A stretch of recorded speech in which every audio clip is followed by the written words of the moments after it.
Be right now.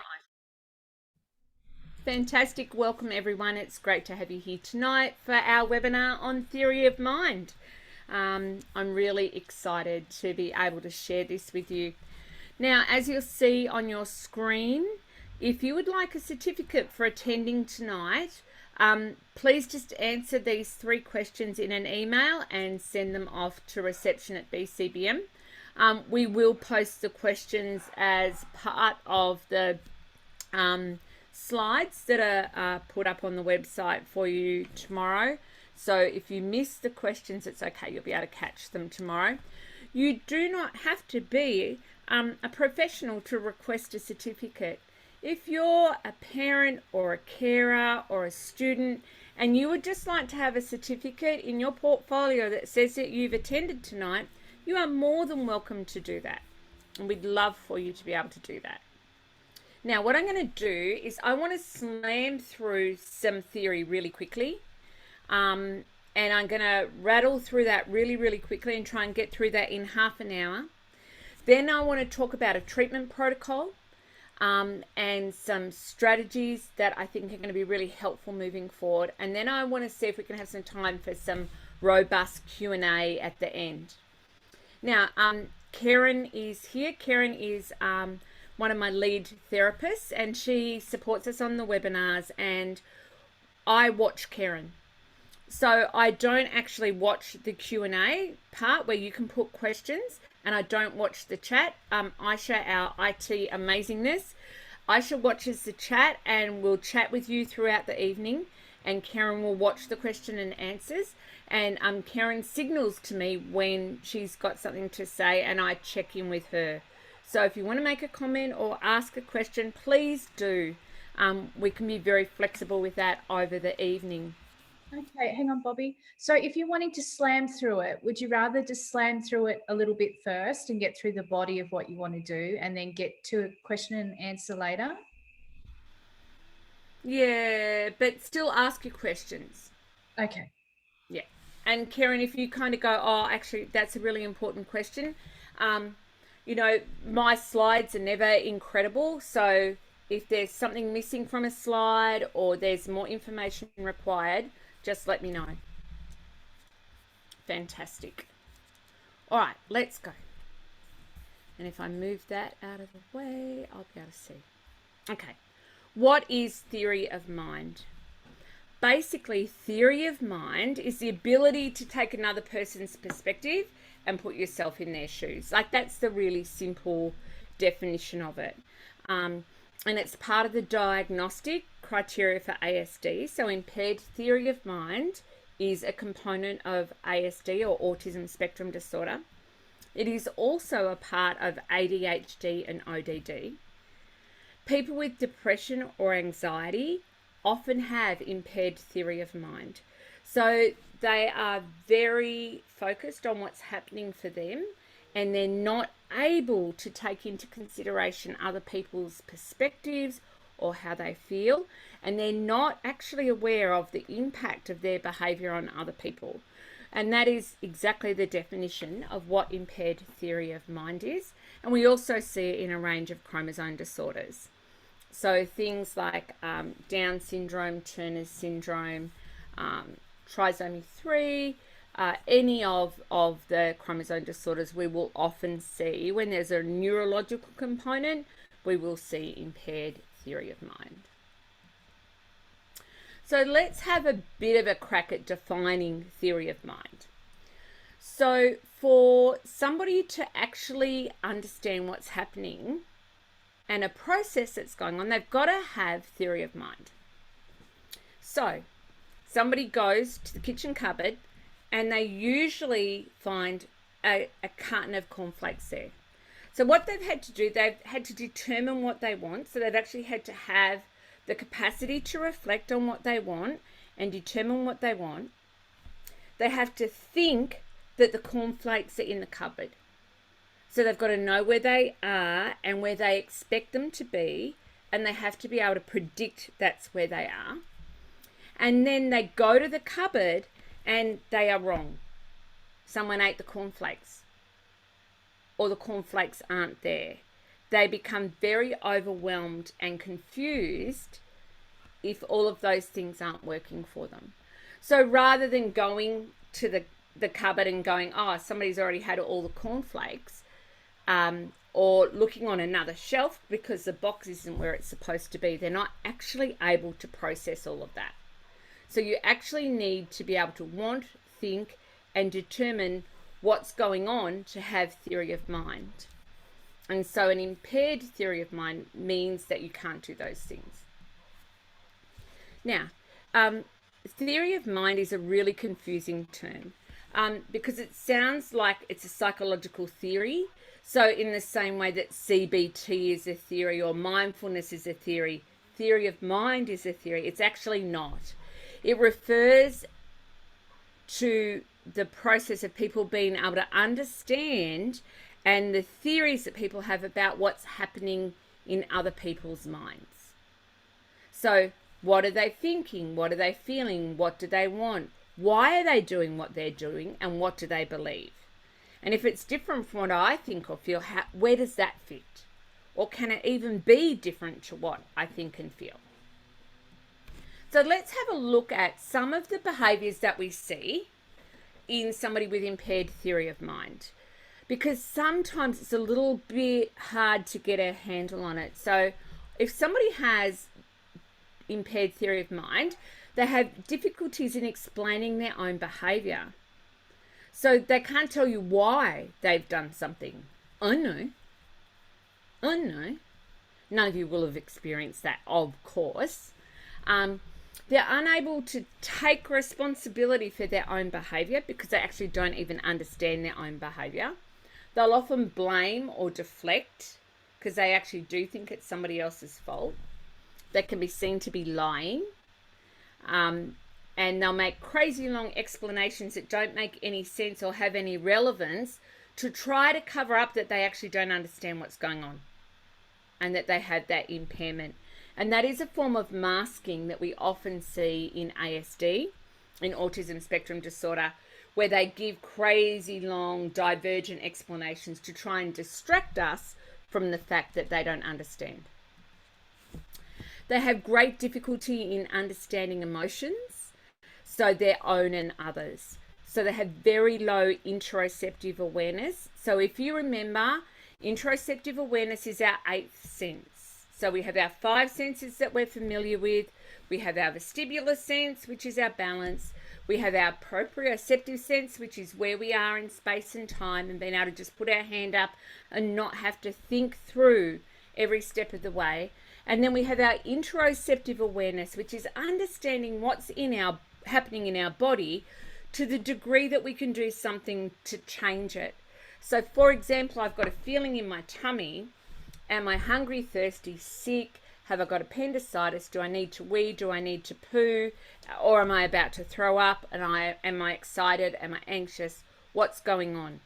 So often we'll have a feeling in our tummy and we'll just go, we feel sick, because we've learned that that is a word that describes something happening in the tummy, but maybe not actually be able to determine what's going on. Sorry, just some canine interference there. They have sensory processing issues. Their emotions and other people's emotions are really confusing to them, and they often have disproportionate responses. So something that we think should be a response about this big, they're crazy big because they're actually not sure how to respond to their own emotions or the emotions of other people. Just a question. Yep. Can it be developed over time, or is it something that is for life? Basically, would an adult struggle with this too? Yes, absolutely. Adults struggle with it as well. Very, very much so. But what we're going to go through in the second half of the presentation is a whole list of deliberate and explicit skills that can be developed. Okay, so they don't have the intuitive theory of mind that we might have, but they can develop scripts and they can develop skills where they can learn A plus B equals C. So if somebody's got a sad look on their face and they're yelling, that equals that they're upset. But they need to be able to determine what a sad look is. but we will get to that. That was a great question. All right. Okay. They have difficulty predicting the behavior or emotional states of others. So concrete thinking, they assume that others can read their mind and know exactly what they're thinking.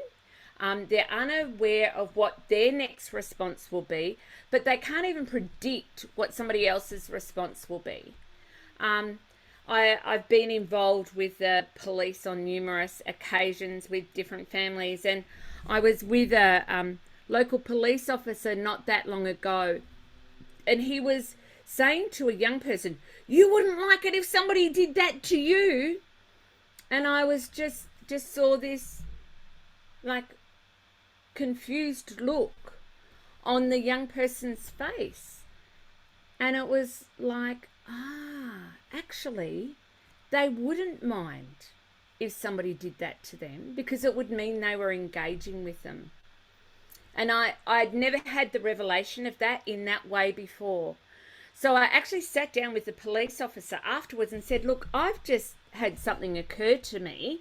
And look, it was around sexualized behaviors. So let's just get it right out there. And it was about inappropriate touch. And so this police officer was going, "You wouldn't like it if someone did that to you." And the young person was actually going, well, I actually wouldn't mind. Somebody has done that to me before, and I actually quite liked it. And so there's this perception that they would be able to understand that. And so as a police officer and I worked that through, that has actually changed the practice of that police officer in working with children on the autism spectrum. So he will never say again, "You wouldn't like that if somebody did that to you." Because then it's just confusing, because they would, and then they don't know what to say, and they don't know how to respond, and then they don't respond, so they look like they're being disrespectful. That causes great anxiety for the police and the parents, and it can go quite pear-shaped really quickly because we're making assumptions about what they would and wouldn't like. But they can't put themselves in somebody else's shoes in the same way that we would, because they're much more concrete in the way they think. All right. Problems understanding the perspectives of others, so that somebody else might have a different opinion than them, and that can be okay. I know in our house, discussions are assumed to be arguments. So we might be having quite a heated discussion, and Pete and I might disagree about something, but they can't actually understand how Pete can have one perspective on something, I can have another perspective on something, but we're still okay and we can cohabit with that successfully. That it's actually okay for people to have different opinions and different perspectives. They just can't understand that at all. It's just very, very confusing to them. Problems understanding the intentions of others. So often they assume that banter is bullying, and perceive it as bullying and receive it as bullying and react to it as if it was bullying. So they might see neurotypical kids in the playground, maybe like, doing puppy play or play fighting or pushing each other, or, I don't know if you've ever seen lads walk past and kind of clip each other over the ear. It's actually a sign of affection. But they will go, "Oh my goodness, they're hurting my friend." And they will assume malicious intent when there's no malicious intent. And any neurotypical person would actually be able to see the smiles on the face, and they would be able to notice the tone and the intonation of the young people involved and know that it was perfectly okay. But somebody who's got impaired theory of mind will not understand that, and they can be traumatized by it if they're an observer, or they can be traumatized by it and move to a point of needing to protect. Okay. they have no idea of the impact of their behavior on other people, and how that makes other people think or feel. They just have no idea. They might be yelling at you and screaming at you for an hour and a half, and then they regulate and they're fine, and they won't understand why you don't want to talk to them, or you don't want to spend time with them, or why you're exhausted, or you just want to go to bed. Or no, you really don't want to make them a toasted ham and cheese sandwich cooked in a fry pan with lots of butter the way they like it. And if they want toasted ham and cheese, they can go and make themselves a piece of toast. And why we're not feeling kindly towards them. They just don't have that concept. They don't understand how you can be really angry with them and still love them. They can't understand how anger and love can cohabit. And that's very confusing for them.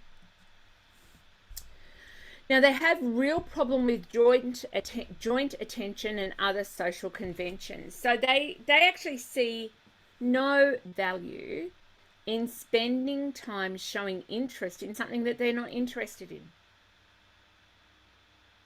They just don't get it. Why would you sit down and talk to somebody about Minecraft when you're not actually interested in Minecraft, and you've grown out of Minecraft, and now you're, I don't know, playing Roblox? They cannot understand why it's actually appropriate for them to sit and be involved in a Minecraft conversation, because it's just of absolutely no value or interest to them.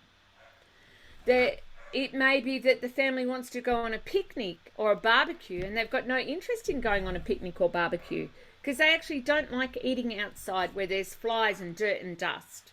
And it's of absolutely no interest to them at all to go and do that. And they don't actually understand that sometimes it's appropriate to suck things up and just move on and go and do it. They feel like they're lying and being disingenuous if they do show interest and they're pretending to show interest.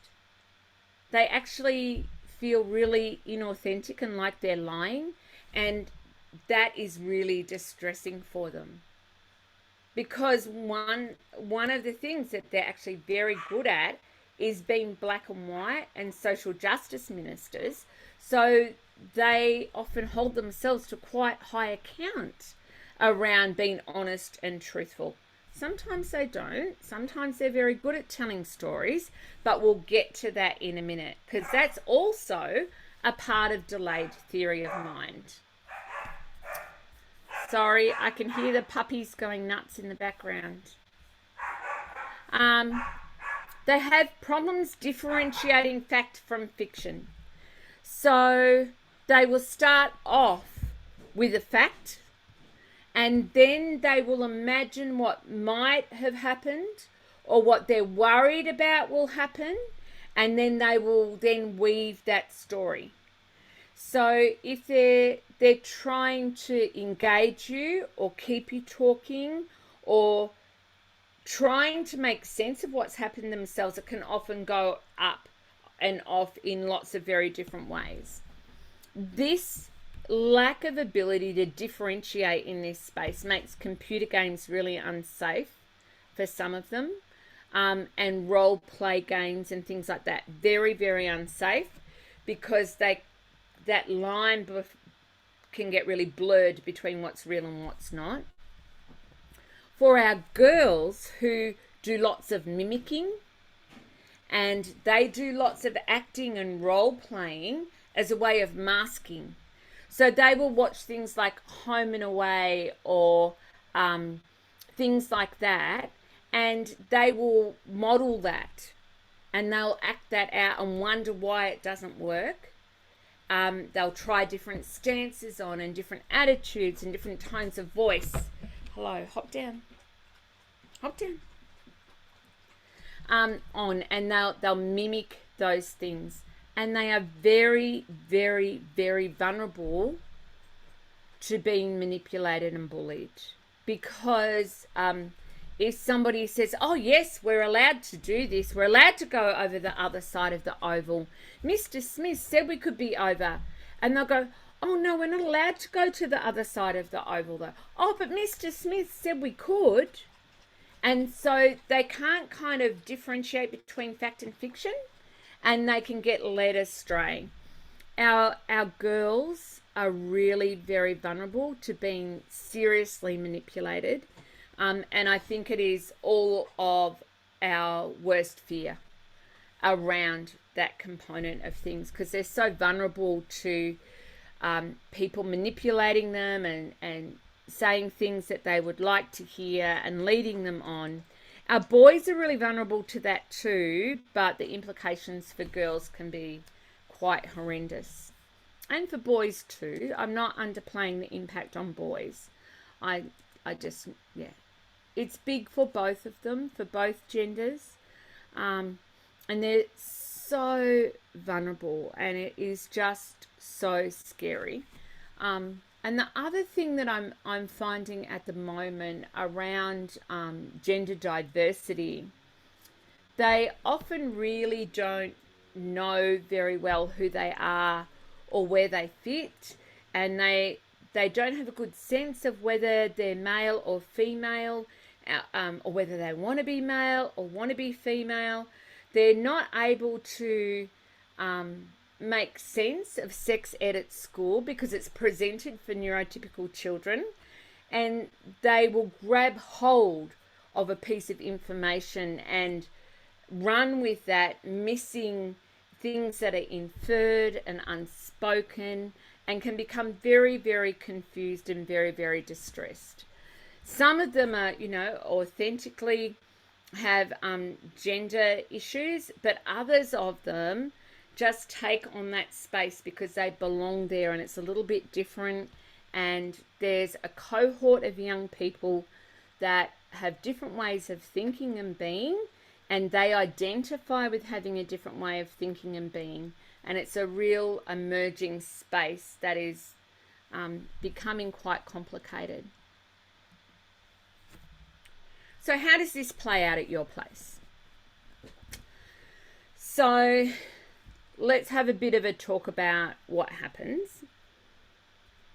So they've got impaired theory of mind. They don't understand the impact of their behavior on other people. They are unable to imagine how other people feel. They're unable to understand that their behavior has a negative impact on other people. They can't show empathy, and often they look a little bit psychopathic or sociopathic in some of their presentation, which is really, really scary. And sometimes when we lose the plot, or a peer or a sibling loses the plot, they'll laugh, and they'll be silly, and they'll almost seem excited by the person losing the plot. So it's not just that they don't have empathy for other people. They don't even understand the concept of empathy. It's not a concept that is real to them. It's not something that they can experience until they actually see it mirrored back at them. So they will poke the bear, poke the bear, poke the bear, poke the bear, and that bear might be you, until you have lost the plot, and then they might laugh at you, and it looks like, ha ha ha, I got you, I got you. What it actually is an extreme sense of relief that somebody actually understands how distressed they are on the inside, and they know that because you're equally as distressed as they are on the inside, on the outside. And it's at that point where they experience empathy in a way that works for them. We're going to talk more about that as we go through. But often our young people on the autism spectrum with pathological demand avoidance syndrome, ADHD, ODD, anxiety and depression, they have no idea of the impact that that has on us, and they just don't understand that it does affect us, and that we do have an appreciation for how they feel. And it just really is a challenge. Kez? Wendy's just asking, do you find that anxiety has a profound effect on theory of mind abilities? Absolutely. Because what happens is the ruminating thought, the awfulizing and the catastrophizing that goes on is totally exhausting and all consuming, and all they can focus on is how they feel and the impact of things on them. They actually don't have the capacity to think about what is happening for anybody else. And that's impaired theory of mind. That might not be permanent impairment of theory of mind. So if they're just anxious and they're not on the autism spectrum, then once the anxiety is resolved, their theory of mind will improve and will resolve of its own accord. And the same with depression. If somebody is just depressed and they don't have another neurological disorder that goes with it, when the depression is resolved and they're no longer so focused on their distress, they'll be able to wake up and look at the world again. Aisha's just sharing always so beautifully, as Aisha does. She was just saying that understanding theory of mind has really helped with her own child, and she did think her own child was lacking empathy, was a bit of a psychopath, but it's made a difference. It changes how we respond, but sometimes we don't know how to respond. Because what we do is we try to stay so stable and okay. And then what our kids are experiencing is they're coming up against a blank wall. Oh, I know how you feel. Well, no, you don't know how I feel. I'm losing the plot. Yes, I do. I do know how you feel. I'm sorry that you feel that way. Here, let me help you calm down, or let me get a drink of water, or can we go for a walk? You don't know how I feel. Yes, I do know how you feel. Well, I'm going to make you feel how I feel, because I don't actually believe you. So I'm going to keep going at you and going at you until I can see that you do actually feel the way I feel. It's exhausting and it is relentless. Okay. So that's all good and well. We understand all of that stuff. So what do we do about it? So I'm going to go through a heap of slides now. And remember, don't worry about taking notes. You can just download slides tomorrow from the website. Okay, so don't stress about trying to write too much stuff down. Just try and stay with us. And if you have questions, write them down or put them in the chat. Okay, so it's about deliberate and explicit skill development. Okay, so often we model theory of mind, and theory of mind is a developmental process, and there's 5 different phases of developing theory of mind that we go through. I don't think I've actually put that slide on here tonight because I didn't really want to focus too much on that, because I wanted to give you the what to do rather than all the different technical stages and phases of development of theory of mind. But it's deliberately and explicitly teaching theory of mind and the concepts of feelings and emotions. So that can be done by explicit and deliberate modeling. So you saying explicitly how you feel and what you're thinking. Speech therapy is a really important component of developing theory of mind, because it's all around communication and understanding what's communicated. And then opportunities in supported and structured ways to actually develop theory of mind and to observe different situations in a safe and structured way. And this is a real space that we are going to be moving into the future. So in the second half of this year, we'll be launching daily social skills groups. We'll have some that run through the day for kids that are homeschooled or unable to go to school. We'll have some face-to-face parent support groups, and we'll have after school and weekend social skills groups coming, because we have identified that this is such a big issue. Yes, Kes? I was just thinking, because you're saying, there's 5 levels of theory of mind. Yep. And part of knowing those 5 levels would be able to identify where they're at, because then you get the deliberate and explicit moving from stage to stage. Yep. Yep. So I can probably pull them up at the end. I think the puppies have just knocked the gate and they got caught in the gate today. So I'm sorry, I'm going to be 1 minute just to check that they're okay. Yep.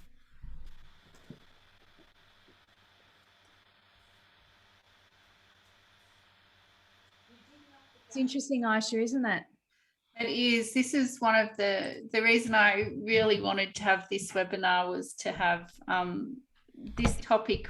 Like, it's a lot to get your head around. Like when my child would lose the plot, or even now they've got stomach problems, and I'm trying to empathize, and we've been to the doctor so many times. She goes, I don't know what I'm feeling. And they ask all these questions. Is it worse after you eat? I don't know. Is it worse at night? I don't know. And, it's that interoceptive awareness as well. Like, they don't really know what's going on in their own body. No. And then they have no perception of what's going on for anyone else. And trying to get a diagnosis for your child when they have no interoceptive awareness and theory of mind is bloody hard. It really is. It really, really is. And they're always sick, but you never know what they're sick with. Because they can't tell you what's wrong. No, and that's used to frustrate me. But since I've been working with you, Bobbi, I'm like, okay, they can't help it. They're not trying to be obtuse. Feels like that though, doesn't it? It does. And you're like, how can you not know?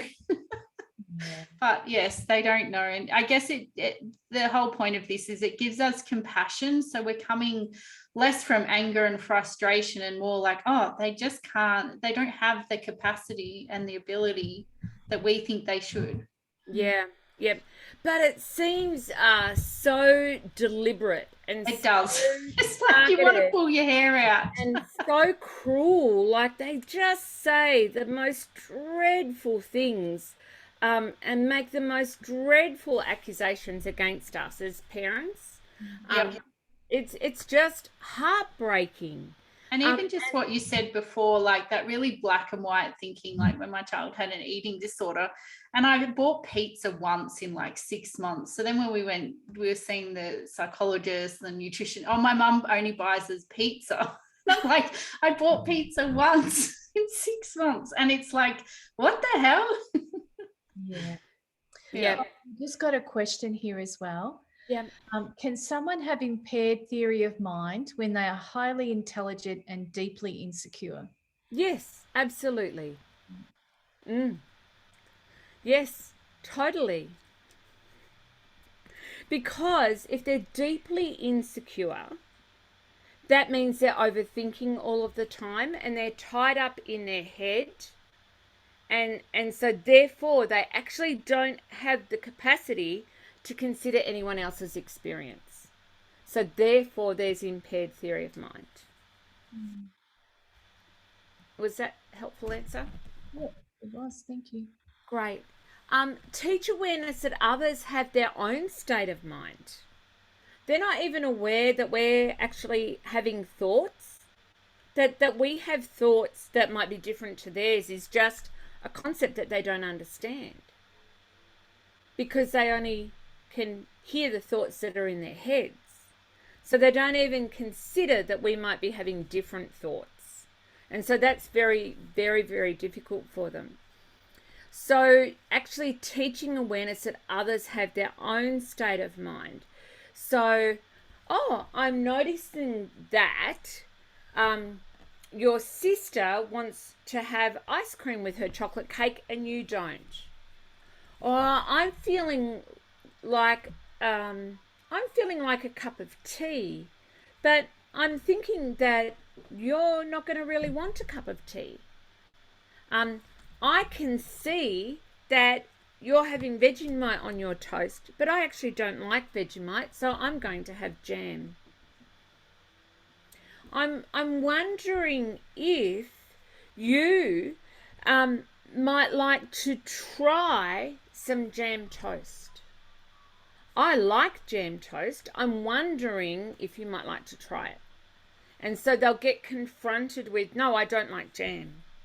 And then that leads to, well, oh, isn't that interesting? Because I really do like jam, but I actually don't like Vegemite, and that's okay.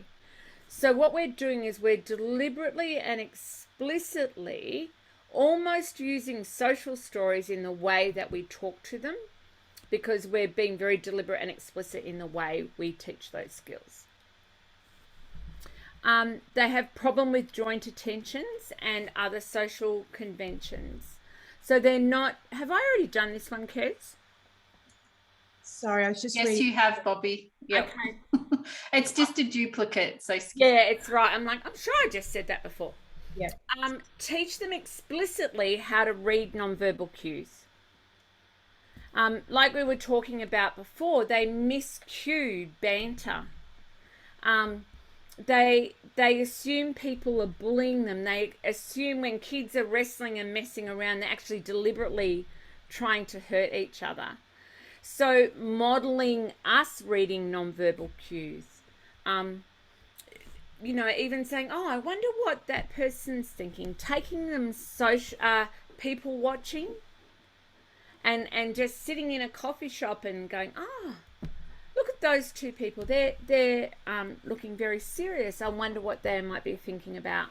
Or those people are laughing. I wonder how they're feeling. And just really introducing to them concepts that other people are thinking and feeling different things, and we don't always know or understand what that is. Carol Gray has great social stories, and there's lots of social story tools available now just for free to download. So a social story is where we actually make a script for what we expect is going to happen. They're really great for like more primary school kids. They're not so great for high school kids. They're kind of a bit naff, so they don't work quite so well in that space. But looking at YouTube and looking at different clips on YouTube and different things that they're interested in, they might be interested in a particular game, and so you can actually watch somebody with them who is actually commentating on that game, and look at what do you think they think, why do you think they're laughing, what do you think they're finding funny, so you can use their interests.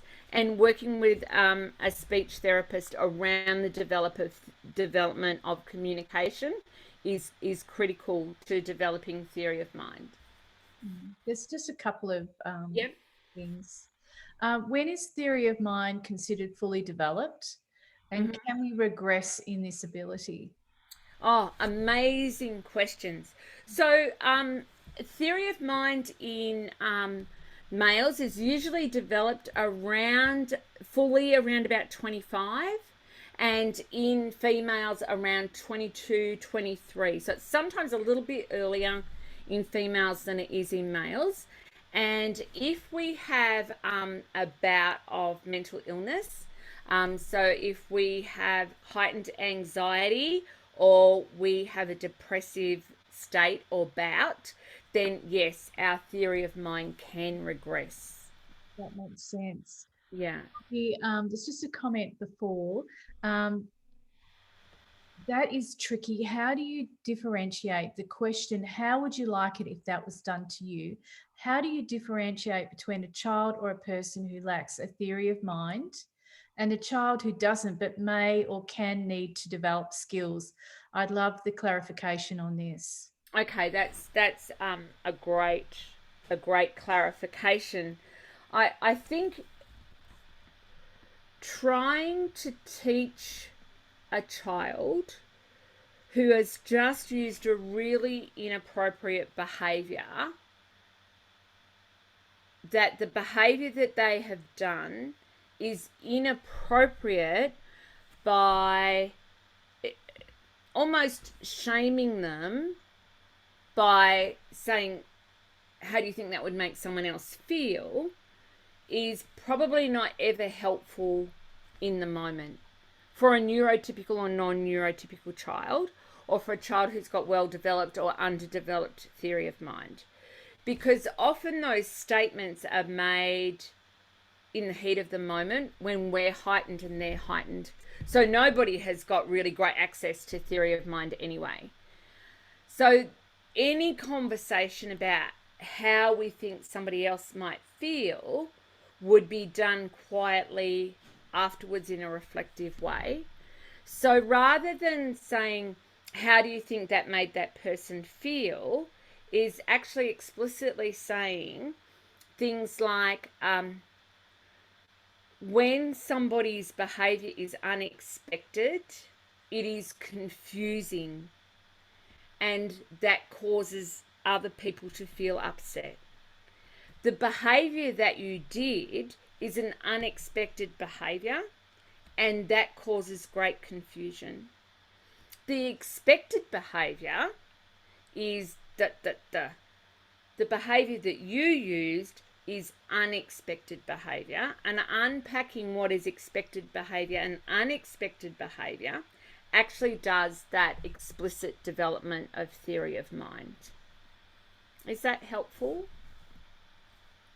Yeah, I guess, yep, no, I'll sit with that for a second. All right, come back with more questions. It's fine, we'll unpack this. And I am not the world expert on theory of mind, okay? I'm just sharing with you where I'm up to in my journey of understanding. So if I don't have an answer for you, I will go and find out, and I will come back to you with more answers. There's people who are much more knowledgeable about theory of mind than I am. It's just, this is where I am in my journey, and it's been life-changing for me thus far. All right, review different perspectives. I'm thinking that, you're thinking that, your teacher is thinking that. So I'm thinking that you're thinking. I'm wondering what you think I'm thinking. And just really reviewing those things, like the unpacking the expected and unexpected behaviors. Role play and rehearse. Some will, some won't. But we can model it, and we can discuss scenarios, and most often car trips are the best place to do this, because there's not the intensity of eye contact and the intensity of intense conversations. And I think discussing scenarios can be really, really helpful, because we can say, oh my goodness, I've got to go, and I've got to go into the pharmacy, and I don't know where the script is. I don't know if I've left it at the pharmacy or not. I don't know if it's at home. I'm feeling quite anxious about it. I'm wondering what I should say. I'm wondering what they're going to say back to me. If I say, I'm sorry, I'm feeling worried, I don't know where my script is, I'm wondering, are they going to be cross with me, or will they be helpful? So actually modeling and talking out loud our processes and rehearsing for ourselves what's going to happen. So we're not actually expecting them to do that, but we're actually playing it out and acting out our thoughts and talking out our thoughts explicitly and coming to conclusions. And what will happen is they're sure to say they're 2 bobs worth, and then that will open up a conversation potentially for you around those different situations. And they'll say, they won't be cross at you. Well, why do you think they won't be cross at me? Oh, maybe they will be cross at you. Well, I wonder if they will be cross at me. It's all about deliberate and explicit skill development. And it's them learning those scripts for them to use and actually be able to be successful socially, because that's a really big issue. And social success is around communication, and that's where we need the support from a speech therapist, as well as psychologists, OTs, and behaviour therapists. Kez, anything else? Just enjoying it, Bobbi. Okay, good. 10 minutes. Oh, okay. All right. A day in the life of a neurodiverse child. So they go into situations and it's big and it's huge and it's overwhelming and they don't know which way to go. And they just use the best things that they can find to be able to cope. And sometimes they might actually go off the path and go through the corn and make a big mess and trample a whole lot of corn. And they may get to a junction in a road and not be able to move because they don't know which way to go. They might not know whether they want Vegemite or peanut butter on their sandwich. They might not know whether they want to use their green pencil or their blue pencil, or whether they want to go to the Lego table or to the craft table. They might not want to know whether they want to go and do an activity with Jimmy or Tommy. They might not want to know whether they want to wear their long pants to school or their short pants to school. They might want to know. They might not know whether they want to have wheat bix or cornflakes for breakfast. So they're constantly faced with all of these decisions that they have to make every day, and they can find that totally overwhelming. So I want to introduce you to a bit of a new concept that I've been learning about. Karen and I have been having a lot of conversations around, I'm just going to say it how I remember Karen saying it to me. Unfortunately, many of us with people in our families with impaired theory of mind end up giving the car keys to our family to the least experienced, least equipped member of the family, and they drive our family car into the wall and they crash time and time and time again. And our family just ends up one big car accident because the least experienced, least equipped person is actually in control of the family. And I just felt like somebody had punched me between the eyes when Kez said that. And she wasn't saying it to be mean or horrible. She was just saying that in her work in supporting parents, that this was what she was hearing over and over and over again, especially from parents of kids who've got pathological demand avoidance syndrome. And that we needed some better strategies or different strategies, or we needed to find a map of what to do and how to go about it. So interestingly enough, I had been musing on this myself, not using exactly the same word picture that Karen was using, but I think one of the reasons that it kind of felt like a sucker punch is because it resonated so much. And I was like, oh yes, that's what it is. We're giving the least experienced, the least competent, and the least able to manage the driver's seat in the car. And that is a really big, huge and distressing thing. Kez, any thoughts or comments? Because I know that was pretty hard. No comments as yet. That was just a thank you for clarification of earlier, the shame component. So just from that, but yeah. Okay, great. I'm excited to hear what's next, Bobbi. Okay, let's go. All right, so map. I've got a map for you. All right, so MAP, mirror, ask and prop up. Okay, mirror, what's the immediate need? Validate the feelings and experiences, and match the intensity if you can. So if they're upset and they're angry, stay as calm as you can, but mirror the intensity. I went into a classroom the other day and there was this child with a chair over their head that they were just going to biff. And I went, oh no, oh my goodness, you must be so frightened. You've got to protect yourself. Oh no. And they were just like totally disarmed.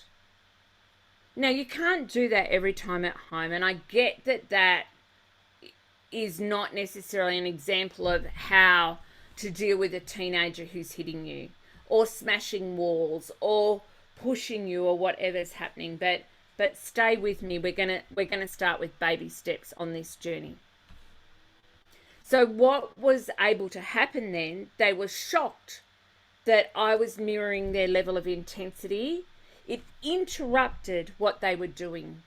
And then I was just able to go, oh, let's put this chair down. I need to hear exactly what is happening for you.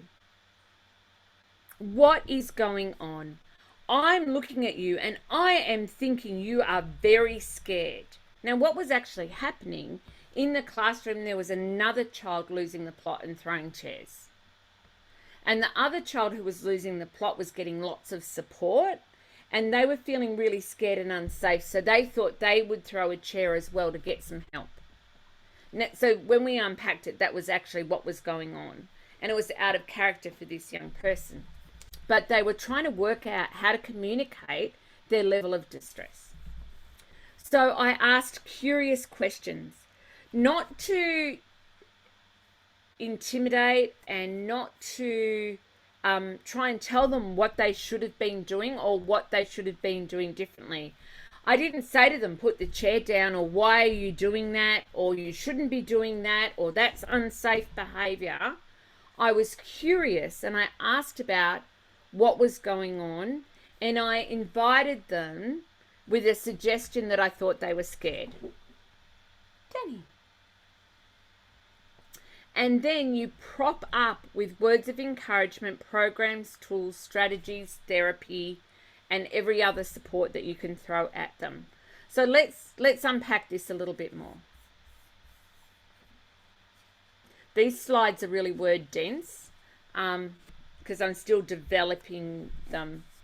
Okay. Oh, that's out of order. Let me see what's happening there. All right. So mirroring scripts. So how do you mirror? I think sometimes that is really, really hard to do. So I thought I would give you some scripts that you can try. Because often it's hard to remember, oh, Bobbi said this, or you told me to say that.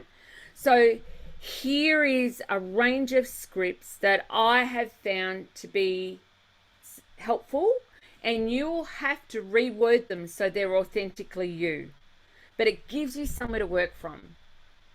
I'm wondering if you are feeling frustrated, disappointed, annoyed, discouraged. So actually asking them, I'm wondering how you are feeling. It actually makes sense that you're feeling that. This is a tough situation. You know, it may be that they've just got a week's TV ban and they're losing the plot. So just have empathy with them around that they've lost TV for a week. It seems like you're having one of those I can't do it thoughts, because often that can be a really big issue, or I'm not good enough thoughts, or I don't look right thoughts. So you'll have to put your children's story within your mirroring, because they'll be different for every child. I could be wrong, but it looks like you could be feeling frustrated. And then they can come back and go, no, I'm angry, or no, I'm tired, or no, I'm sad. Often what we do, and I think I've shared before, I've made many mistakes in this space around assuming what a child's behavior means. So I think I've told the story before of this poor little lad who looked like he was having these huge angry meltdowns every day. He had been to a psychologist and an OT and pediatrician, and for 2 years, every day, he would come home from school and have huge, gigantic, yelling, screaming meltdowns at his mum. And I'm one of the guilty ones that says, I would say, what are you angry about? And he would say, I'm not angry. And I'd go, well, what I'm seeing is angry. And one day, out of great frustration, he said to his mother, I am not angry. Can't you see I'm sad? So then that changed the whole narrative. And if we had have actually really inquired properly, and I was a guilty professional around what he was actually feeling, we would not have wasted 2 years of inflicting systemic trauma on this child by all of these helping people saying he was angry when he was not actually angry. He was sad. And he was sad because he was getting bullied and left out at school. And we would say, are you angry about being bullied at school? No, I am not angry about getting bullied at school. But you're angry now. I am not angry. So we totally miscued it. And because they don't, kids with impaired theory of mind or any kind of neurological disorder don't necessarily experience emotions in the same way we do. And they actually don't have the same words attached to the expression of things that we do. They just don't have that in the same way we do. So we can actually cause a lot of damage, and I own that space. You look like you're having a hard time with your writing. You look like you're having a hard time cutting up your food. You look like you're having a hard time getting me to understand what you mean. And I wonder if you're feeling really frustrated about that, or if you're feeling really discouraged or annoyed that I can't understand what you're trying to say. It sounds like you've got an idea in your head about how today is supposed to go. And I'm wondering, if it's not quite going how you wanted it to, because that can be a really big issue for our young people, especially our PDA kids. They have a picture about how things should go, and if it doesn't go like that, they absolutely lose it. But they don't necessarily communicate to us how they think things should go, because remember, they think we're mind readers and that we hear what they're thinking out loud as if they said it. And then they get very confused about that, and they get very upset and cross with us. So research has actually shown that assigning a name or a label to what we feel literally can calm down the activity in our emotional circulatory in our right hemisphere. So if we can actually identify what we're feeling, it changes our brain chemistry and it can help calm us down. Often, actually telling the story is exactly what children need to help them make sense of what's going on, and helping them to be able to tell that story is really important. Puppies, shh. Here. Not helpful. I didn't get that. Could you try again? Try often. There you go. Okay. Let me just go back to my notes. The drive to understand why things happen to us is so strong that the brain will continue to try and make sense of an experience until it succeeds. So often we have kids that ruminate and go over and over and over and over, and they'll ask why, and they'll ask question after question after question, but they actually don't know the question to ask to get the right answer. Yes, Kez? Oh, I was just going to say, it's just gone past 9. Oh, no. Yeah. Oh, bollocks. Okay.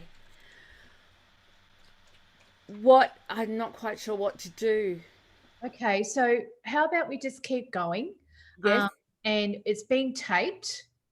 And so people can just, if you need to go, and it's been recorded, and I will just keep going and finish off, and you can listen to the rest of it later. How does that sound? So people are welcome to stay, or you're welcome to go. Thanks, Kez. I got a bit stuck then, didn't I?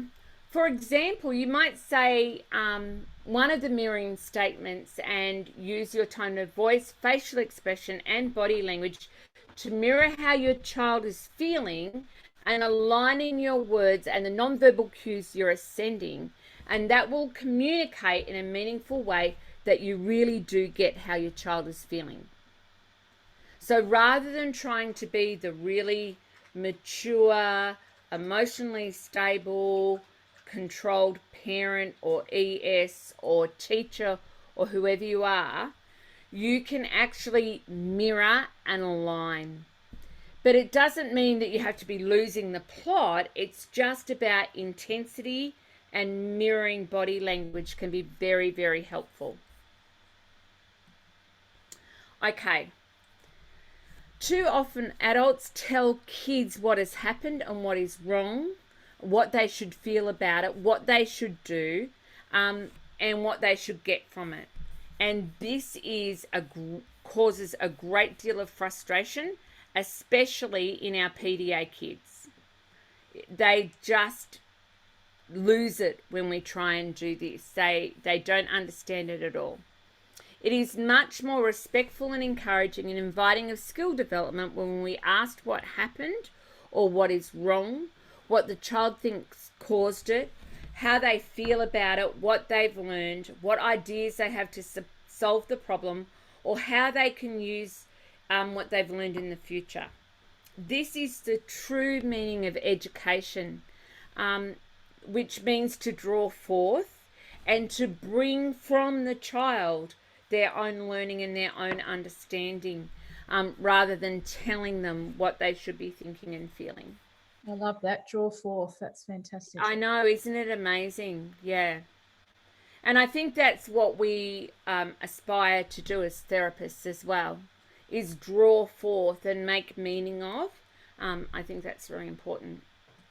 And here's some more scripted stuff around questions that you can ask to help this process happen. Are you able to tell me about, can you show me what you're trying to do? Can you show me the hard part? Where do you need help? What's not working? What did you learn so far? Can you think of a better way for us to do mornings? Because this is just crap and it's not working. Help me understand. I'm hearing that getting to school on time is really important to you, but our process in the morning and how long it takes you to get ready isn't working. And we get to getting out the door and you're so stressed and so angry. I'm wondering what we could do. And then there's the magic question. If we had a magic wand, what would we be able to do to fix it? And look, there's no magic, but sometimes that magical thinking question can actually really help us. Puppies, Danny, Kizzy, can actually really help us find a solution. So, and then we've got prop up. So words of encouragement. So not praise though, because we know that praise has an implied demand within it. So that actually doesn't work. But what we can do, we can call to mind past successes. So do you remember last week when Bobbi didn't want to play with you and you could problem solve it and find somebody else to play with? I wonder how I can help you do that again today. Do you remember last week when you actually managed to get to school and you were able to get through the morning? I'm wondering how you were able to do that and how I could help you to do that again. I'm wondering if we can unpack how you were able to get to bed at a reasonable hour last night, and if we can work out what you need to be able to do that more regularly. Use every program and support that you can find. Use every tool that you can find. Differentiate, modify, adapt. Just do everything that you can do. I want to unpack MAP more as I learn more about MAP. It's a new concept for me. I'm just learning about it, and I'm going to develop a lot more and have a lot more strategies for you around how to use this. But I really hope that's been a bit helpful, and I'm happy to do just a couple of questions or comments before we finish up. That was great, Bobbi. There's a big body of work that went into that. Well done. Thank you. I think that everyone is sitting in awed silence. I'm trying to take it all. Yeah, I hope it's awed and not like, oh my goodness me, this woman's lost the plot even more. I think, it's a hard concept, theory of mind. Yeah. It's a hard concept to understand that your child just doesn't understand. Yes. And I think it could kind of blow you away a little bit, because you can have a picture in your head of what's really going on, and then you're told actually there's needed skill development and understanding Yeah, I think it's kind of a shock at times. I think the space where I find it a shock, and it's, everybody knows that my husband Pete's on the spectrum, and he freely admits that, and seeing the impairment in his theory of mind is a real shock. And he adores me, and he would never knowingly or deliberately say something that would hurt me, but sometimes he just has no idea the impact of his behavior or his mood or his state of being, and that is impaired theory of mind in an adult. And just I'm still trying to get my head around that myself. So just trying to even work out kids who are still developing and still working themselves out, and we're on these crazy learning journeys, these vertical learning curves, as we're trying to work out to how to parent our non-neurotypical kids. It's a tough gig. Very painful space, isn't it? It can be very painful. Andrea's made the comment that it makes total sense to her. Thanks, Andrea. I'm glad it makes sense. Okay, so I'll just bring this over. I don't have any specific questions, but can I just say, please, how reassuring it is for me to hear your words and feel heard and validated through your webinars, and your wonderful staff too. Thank you, thank you, thank you. Oh, bless your heart. Thank you so much. We're excited to be able to do these webinars and to explore these topics that are a bit hard to find time to explore. And as always, we are not the world experts. We're just learning with you. Yeah, and a lot of the times it's because we have the discussions where we're really struggling. We have wrestled. Oh my goodness. Yeah, we wrestle over it, and what can we do? And I usually say, Bobbi, you've got to fix this. Yes. No pressure. I go, what? and then we were having this conversation about the car crashes the other day, and I'm like, oh, it's funny you should say that. I've got this new stuff I'm learning about, and it's a bit of a map, and it's a bit of a way forward, I think. And Karen was like, yeah, see, I told you. Knew you would know what to do. And I'm like, oh, I'm learning what to do. Yeah. And we're all learning, and we're all just doing the best that we can every day. Yeah. And I think it comes with authenticity, doesn't it? Your real desire to see people's families' lives move forward. Oh, absolutely. Yeah. There's lots and lots of comments. The entire slideshow is like one big light bulb moment from Melissa. Everything you've mentioned, Bobbi, is so very real. All the dialogue so personal. Thanks so much. Wendy agrees with that. Barbara said, thank you, very interesting. Trying to help my daughter navigate a journey with her stepson in Ballarat. I will pass your information on to her. Yeah, please do. Yeah. And if you do pass that information on, when you, if she ever rings, say that it's because somebody listened to a webinar, and then, we look after everyone well, but we'll look after them just that little bit extra well. All right, everyone. Look, thank you so much for coming tonight. Our next webinar, I think, is on carer support and like caring for carers, caring for yourself. I think that's what it is, isn't it, Aisha? It is. It's on the 7th of April. I'll grab the link for people to register for that. Fantastic. It's also on our website. I've put the notes up as well. I'm just going to stop the recording.